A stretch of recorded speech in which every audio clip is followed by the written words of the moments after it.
Au moment d'enlever les guirlandes lumineuses et les boules scintillantes, le sapin, après avoir été la star des fêtes de Noël, est fréquemment laissé dans un coin et certains errent sur les trottoirs.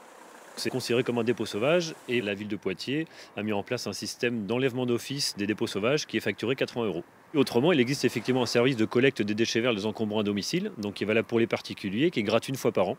Donc sur simple appel auprès des services de la collectivité, de la mairie de Poitiers, on vous met en relation avec une société prestataire qui viendra récupérer votre sapin selon un planning défini à domicile. Un beau sapin. Alors fini la casse-poubelle. À Poitiers, comme dans beaucoup de métropoles, il est possible de déposer votre sapin dans des points de collecte, comme ici, où il sera broyé et transformé en compost. Depuis quelques années, Grand Poitiers a mis en place un programme zéro déchet, zéro gaspillage. L'idée, c'est vraiment de valoriser au maximum les choses. Un sapin, c'est pas forcément un déchet, c'est aussi une matière première qu'on peut transformer, ici valoriser en compost ou chez soi pour servir d'amendement au jardin. Couper les branches et s'en servir en paillage, par exemple, pour mettre au pied des massifs, au pied des haies. Dans son composteur, si on a un composteur individuel, ça fonctionne très bien aussi.